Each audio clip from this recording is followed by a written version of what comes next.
Olá pessoal, no vídeo de hoje a gente vai tratar de um assunto muito polêmico que é o aborto. E nós vamos explicar as implicações legais que o Código Penal traz para esse tipo de delito. No Código Penal, o aborto é tipificado entre os delitos 124 e 128. Então são nesses artigos em que se pune e se deixa também de punir o crime de aborto e quem punir nesse tipo de delito. Nós vamos perceber ao longo do vídeo que cada artigo tem uma finalidade de punição. Cada artigo pune uma pessoa dentro daquela relação de aborto. Cumpre informar que o aborto, assim como o homicídio, o infanticídio e a instigação ao suicídio, são crimes dolosos contra a vida.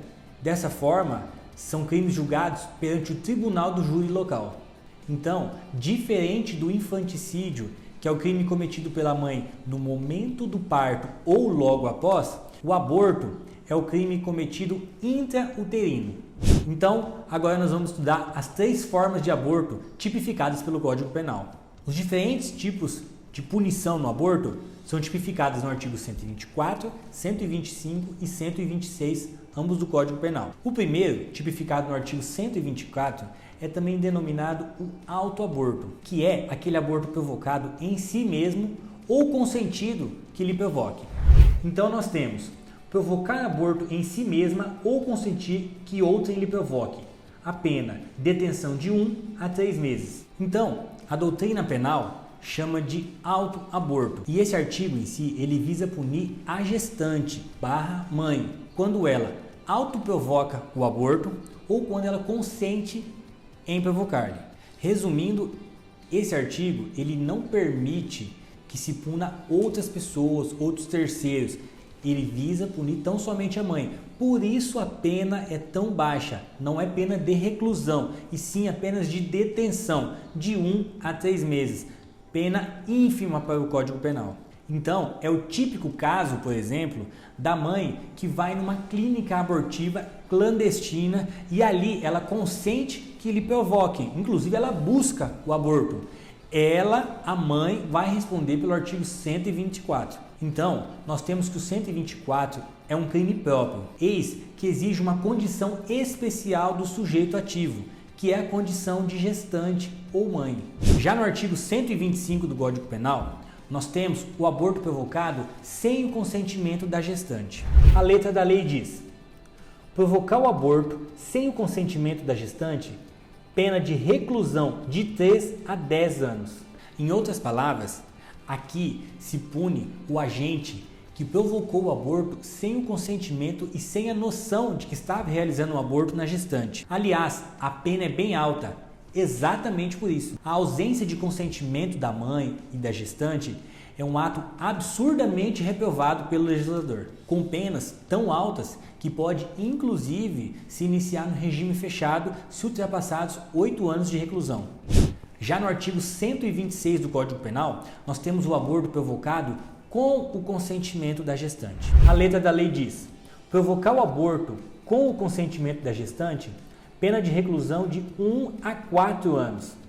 Embora também absurdamente reprovada pelo legislador, a pena do aborto provocado com o consentimento da gestante tem um quantum de pena muito menor do que sem o consentimento, exatamente em razão dessa sintonia entre mãe e o terceiro. É nesse artigo, por exemplo, que se enquadra clínicas clandestinas ou outro meio clandestino de aborto.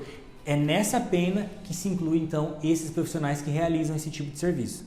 Muito importante frisar que mães abaixo de 14 anos ou mães consideradas débil mentais pela justiça através de laudo, por exemplo, são consideradas sem o consentimento da gestante. Isso porque elas não podem exprimir sua vontade de modo legal, porque elas têm uma limitação pela lei, que não permite que seja dado esse consentimento. Importante também falar da forma qualificada desses abortos. Tanto o aborto com o consentimento da gestante ou também sem o consentimento da gestante são aumentadas de 1/3 se através desse aborto restar-lhe lesões corporais graves, e também podem ser duplicadas se também com ou sem o consentimento da gestante a mãe vier a morrer. E muito se debate ainda na doutrina e também aí em outros meios sociais sobre o aborto necessário. O legislador prevê que o aborto, quando é a única chance de salvar a mãe, ele é permitido. E também, obviamente, no caso de estupro. Então, se comprovado o estupro, o aborto pode ser realizado sem nenhuma punição, desde que consentido com a mãe. Se restou alguma dúvida, até porque esse é um tema muito debatido, não só dentro do meio acadêmico jurídico, mas também do meio católico ou outros meios sociais, você pode deixar suas dúvidas aqui embaixo, pois é um tema de bastante relevância, principalmente de forma moral. E se você ainda não é inscrito no canal, aproveite, se inscreva agora, ative o sininho e curta esse vídeo. E a gente tem preparado conteúdos bem relevantes para vocês e bastante discutidos no meio acadêmico. Então, se você também quiser deixar alguma sugestão para a gente, deixa aqui e até mais.